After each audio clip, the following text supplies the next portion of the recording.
Mark సువార్త 4వ అధ్యాయము 2వ వచన భాగం చదువుకుందాం.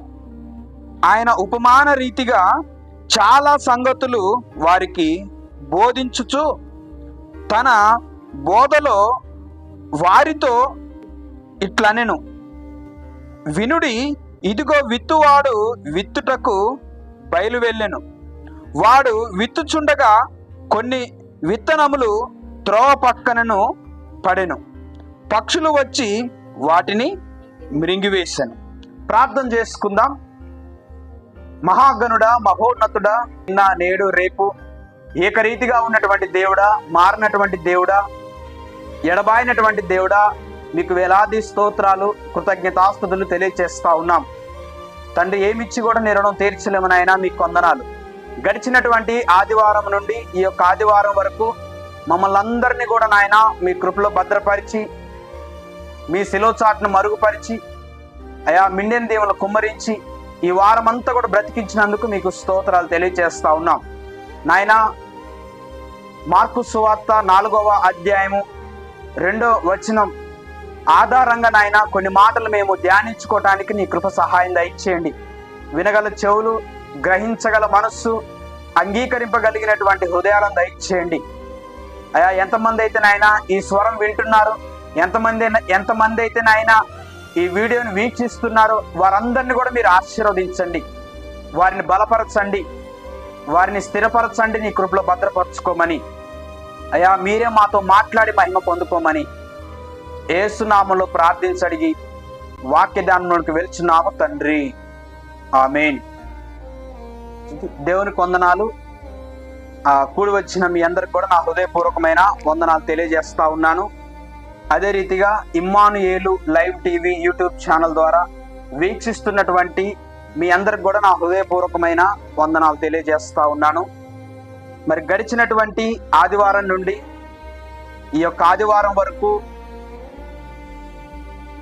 మరి దేవుడు మనల్ని ఎంతగానో ప్రేమించి, దేవుడు మనల్ని ఎంతగానో ఆశీర్వదించి, మరి భయంకరమైనటువంటి తుఫానుల మధ్య కూడా ఎంతో మంది మరణించినప్పటికీ కూడా, మరి అనేకులు మరి నీటి ప్రవాహాల ద్వారా కొట్టుకొని పోయినప్పటికీ కూడా, మరి ఏ యోగ్యత లేని మనలను, ఎందుకు పనికిరానటువంటి మనలను దేవుడు బ్రతికించి, పోషించి, అభివృద్ధిపరిచి ఈ వారమంతా కూడా ఏ కీడు మన దరి చేరకుండా మన మార్గమంతట్లో వెలుగై ఉండి, మన పాదములకు దీపమై ఉండి, మరి యొక్క ఆదివారపు దినాన్ని దేవుడు మనకు అనుగ్రహించి, మరి దేవుణ్ణి స్తుతించటకు గాను, ఆయన నామాన్ని మహిమపరచటకు గాను ఆ దేవుడు మరి యొక్క అవకాశాన్ని మనకు అనుగ్రహించున్నాడు. కనుక మనము ఏమిచ్చి కూడా దేవుని యొక్క రుణాన్ని తీర్చలేములే కానీ 2 చేతులు పైకెత్తి యేసయ్యకు స్తోత్రాలు చెల్లించుదాం. హల్లెలూయా,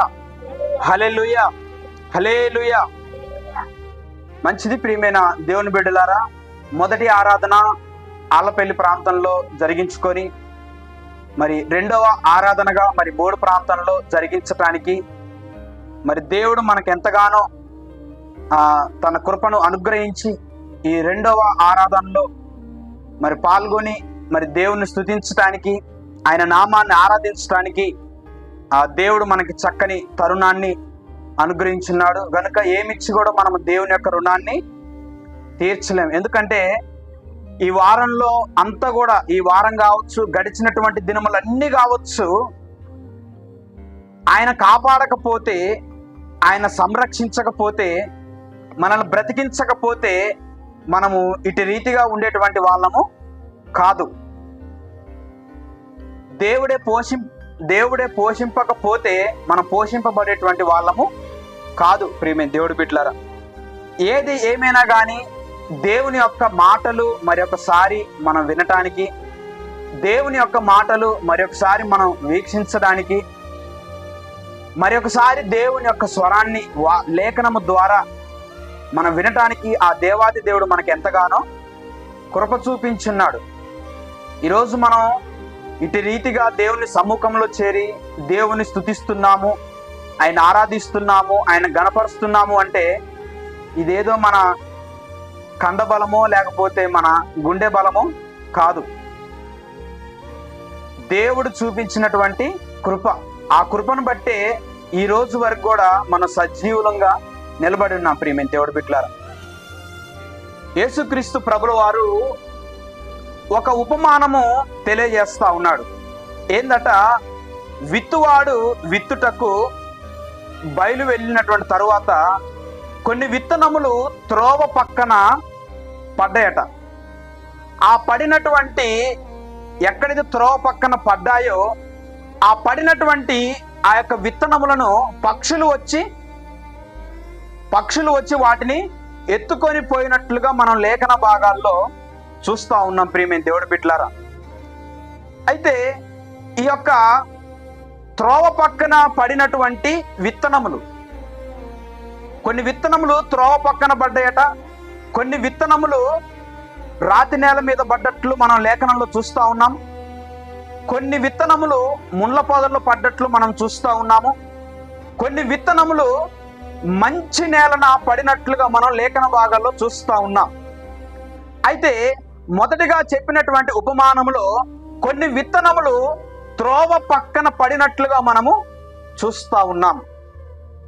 అయితే ఎప్పుడైతే ఆ విత్తనములు త్రోవ పక్కన పడ్డాయో ఆ పడినటువంటి విత్తనములు పక్షులు వచ్చి ఆ యొక్క విత్తనములను తినివేసి అవి వెళ్ళిపోయినట్లుగా మనము చూస్తూ ఉన్నాం.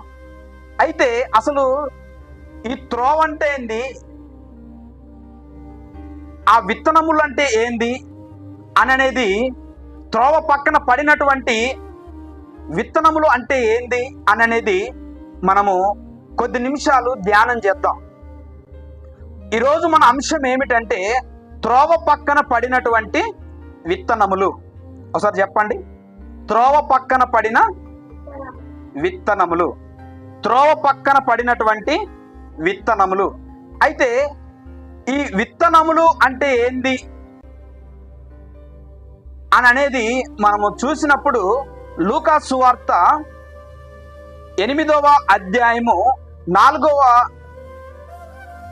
లూకా సువార్త 8వ అధ్యాయము 11వ వచన భాగాన్ని చూద్దాం ఒకసారి. మనం లూకా సువార్త 8వ అధ్యాయము 11వ వచన భాగం చదవండి ఒకసారి.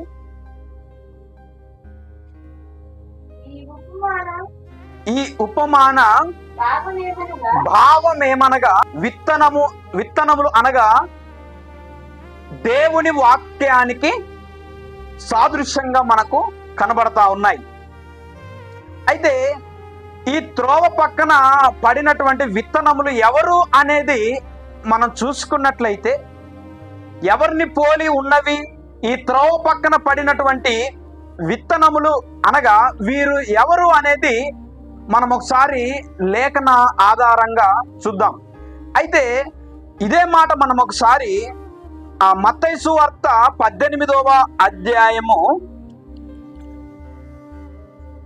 19వ వచన భాగం చూసినట్లయితే అక్కడ ఒక భావము మనకి తెలియజేయబడతా ఉంది.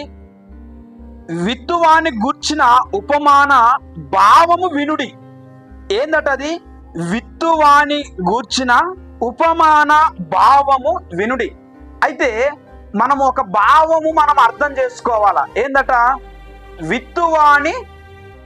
విత్తువాని గూర్చిన ఉపమాన భావము. ఇప్పుడు నీవు పొలంలో కొన్ని విత్తనాలు విత్తినవు అని అంటే నీకు ఒక భావన ఉంటుంది, నీకు ఒక ఆలోచన ఉంటుంది. ఏంటంటే నువ్వు ఒక పొలంలో ఒక వరి గింజలు నువ్వు చల్లినప్పుడు లేదా గోధుమ గింజలు నువ్వు చల్లినప్పుడు అవి అధికమైన పంటతో నా యొద్దకు వస్తాయి అనేటువంటి ఆలోచనతో నీవు ఆ గోధుమ గింజలు కావచ్చు, ఇంకే గింజలైనా కావచ్చు, నీ పొలములో చల్లుతావు. అంటే దానికి ఒక భావన, దానికి ఒక ఆలోచన ఉన్నది. నేను ఒక గింజ పెడితే 1000 గింజలు రావాలి అనేటువంటి ఒక భావంతో నువ్వు ఆ యొక్క విత్తనాలు ఆ యొక్క పొలములో నీవు విత్తుతావు, లేకపోతే చల్లుతావు. అదే రీతిగా విత్తువాని ఉపమాన భావం ఏందనేది మనం అర్థం చేసుకోవాలి. దేవుడు ఎందుకు త్రోవ పక్కన పడినటువంటి విత్తనములు అన్నాడు? ఈ విత్తనములు ఎవరిని పోలి ఉన్నవి? అనేది మనం అర్థం చేసుకోవాలి. ముందు మనం వాక్య భాగాన్ని స్పష్టంగా మనము అర్థం చేసుకోవాలి.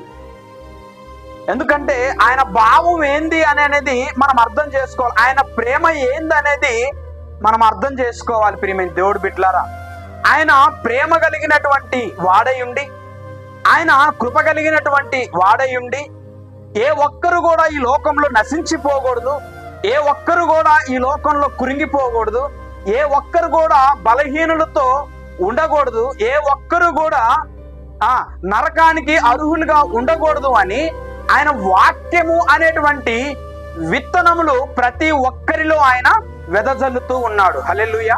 అంటే ఆయన భావం ఏంది? ఆ యొక్క విత్తనములు ఆ యొక్క చల్లేటువంటి వాని యొక్క భావం ఏందనేది మనం అర్థం చేసుకోగలిగినప్పుడు లేఖన భాగాలు మనకు స్పష్టంగా అర్థమవుతాయి. ప్రియమైన దేవుడి బిడ్డలారా, ఆయన భావాన్ని మనం అర్థం చేసుకోవాలి. అయితే ఇదే విషయంలో అపోస్తలుడైనటువంటి పౌలు గారు ఫిలిప్పీలకు రాస్తూ అక్కడ ఒక మాట తెలియజేస్తా ఉన్నారు. చూడండి, ఫిలిప్పీలకు రాసిన పత్రిక 1వ అధ్యాయము 27వ వచన భాగాన్ని చూసుకుందాం. ఇక్కడ పౌలు గారి యొక్క ఉద్దేశం ఏంటంటే, ఆయన ఒక భావన కలిగి ఉండి ఫిలిప్పీలకు ఈ పత్రిక ఆయన రాస్తా ఉన్నాడు. ఏందట? ఒక్క భావముతో ఉండి ఏందట? క్రీస్తు సువార్తకు తగినట్లుగా ప్రవర్తించండి అంటే ఆయన ఒక భావనతో ఆయన ఈ మాట రాస్తా ఉన్నాడు. ఏంది? మీరు క్రీస్తు సువార్తకు తగినట్లుగా ఉండండి అనే ఒక భావనతో ఆయన ఈ మాటలు తెలియజేస్తా ఉన్నాడు. క్రీస్తుకు తగినట్లుగా మీరు జీవించాలి, క్రీస్తులో మీరు ఫలించాలి, క్రీస్తులో మీరు నడవాలి, క్రీస్తుకి అంటు కట్టబడినటువంటి బిడలుగా మీరు జీవించాలి, మంచి ప్రవర్తన కలిగి ఉండాలి అనేటువంటి ఒక భావముతో ఆయన ఈ మాట రాస్తా ఉన్నాడు.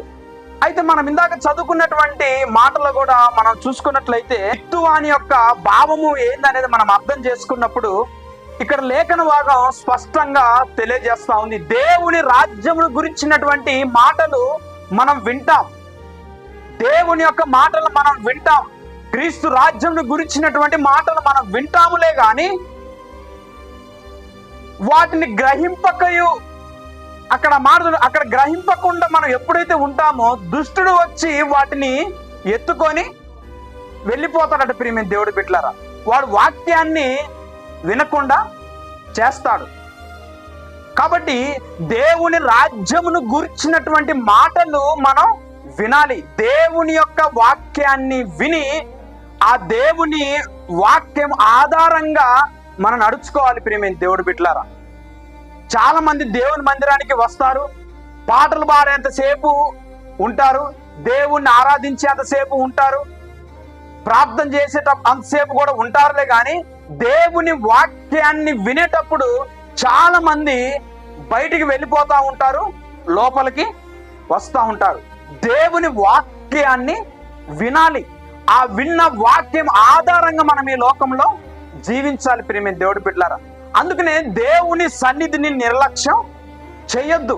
నువ్వు ఎక్కడ నిర్లక్ష్యం చేసినా సరే, దేవుని సన్నిధిలో ఎవరైతే నిర్లక్ష్యం చేస్తారో, ఎవరైతే దేవుని సన్నిధిలో ఇష్టం వచ్చినట్లు ప్రవర్తిస్తారో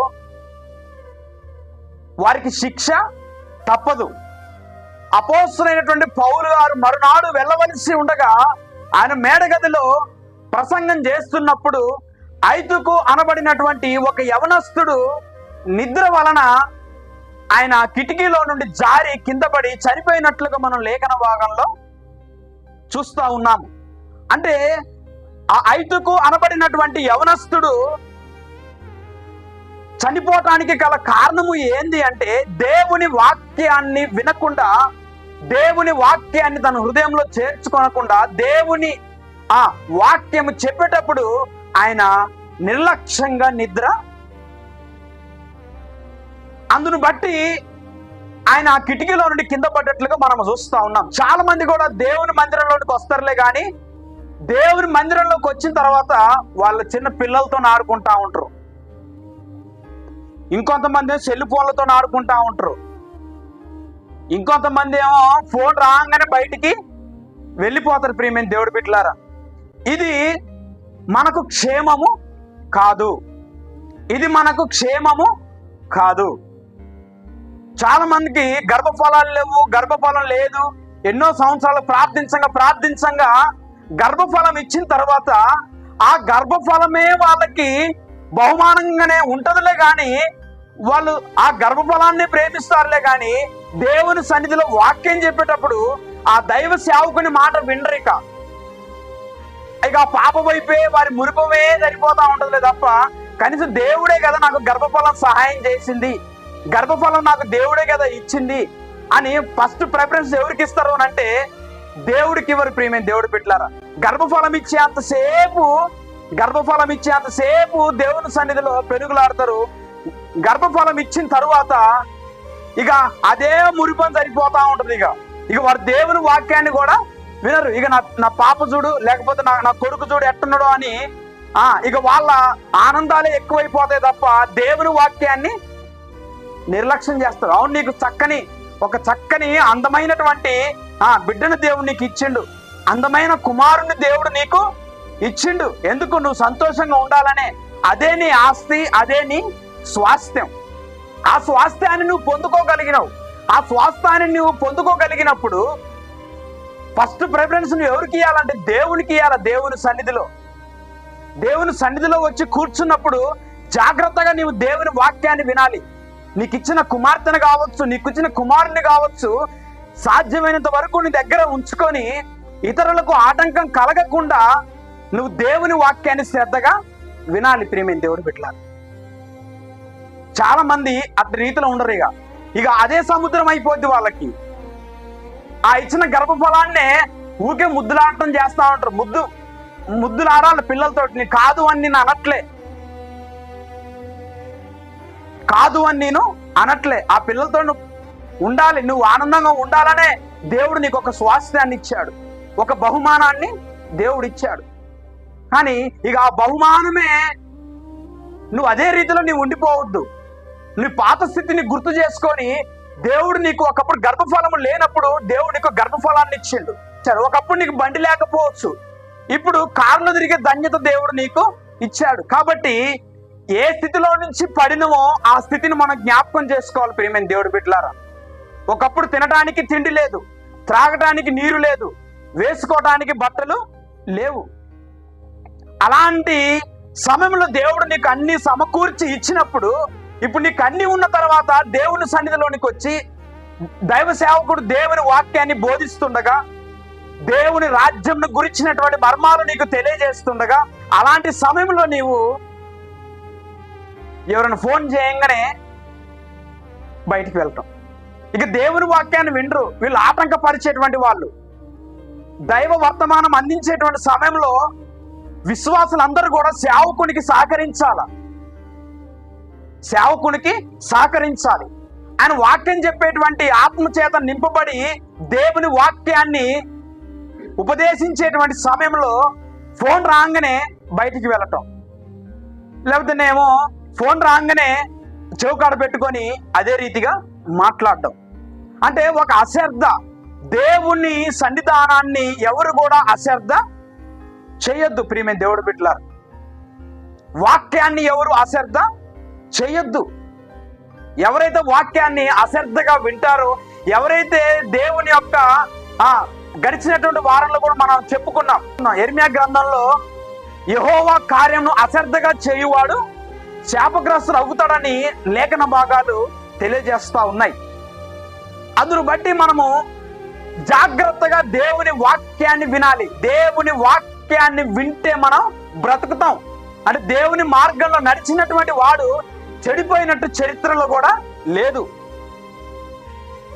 దేవుని వాక్యం మనల్ని బ్రతికిస్తుంది. దేవుని వాక్యం మనల్ని జీవింపజేస్తుంది. దేవుని వాక్యమే మన పాదములకు దీపమై ఉన్నదట, మన త్రోవలకు వెలుగై ఉన్నది.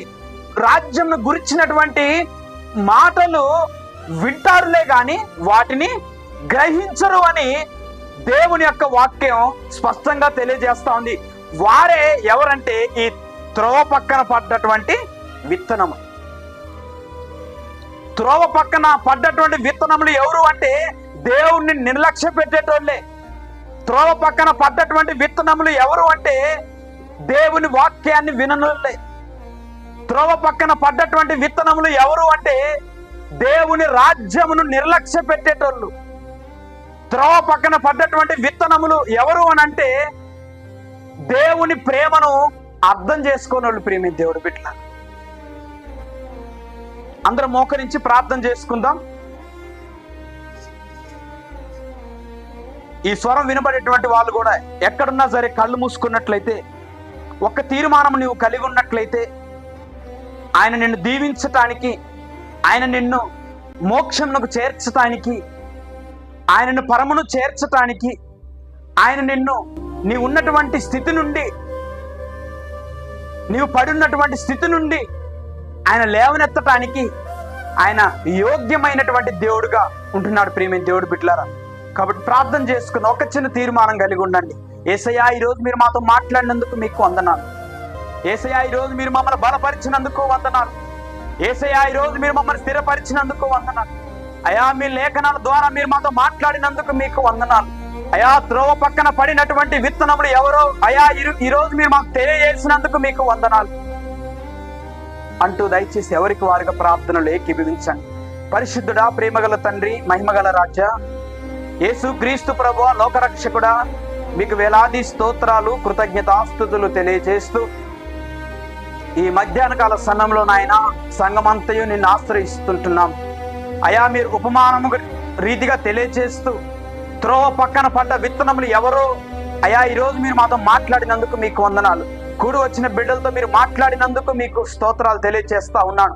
ఎంతమంది అయితే నాయన అయా ఈ వాక్యము విని సత్యమును గ్రహించి అయా నేను కూడా అయా మీ యొక్క వాక్యాన్ని వినాలి, ఆ వాక్యపు అడుగులో మేము నడవాలని ఎంతమంది బిడ్డలు అయితే తీర్మానం చేసుకున్నారు అయా, తీర్మానం చేసుకున్న బిడ్డలందరినీ కూడా మీరు దీవించండి. అయా, ఈ ఇమ్మానుయేల్ యూట్యూబ్ ఛానల్ ద్వారా వీక్షిస్తున్నటువంటి ప్రజలందరినీ కూడా మీరు దీవించండి, ఆశీర్వదించమని ప్రార్థన చేస్తున్నాను.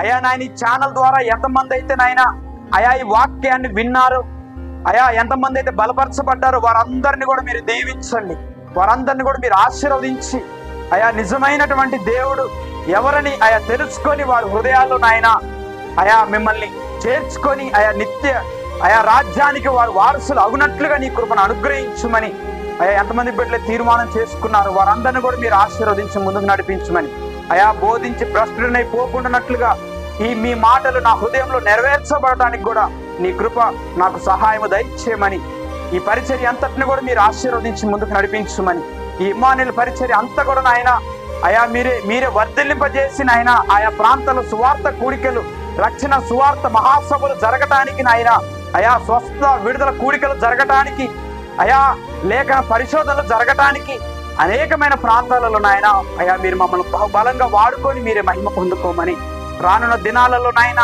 మీ చిత్తాన్ని మేము నెరవేర్చి బిడ్డలముగా అయా ఇటు చిన్ని ప్రార్థనని పాదల చెంతకు చేర్చుకొని ప్రతిఫలము దయచేయమని యేసు నామములో ప్రార్థించడి వందనాలు చెల్లించి వేడుకొనుచున్నాను మా పరమ తండ్రి. ఆమేన్. అందరికీ వందనాలు.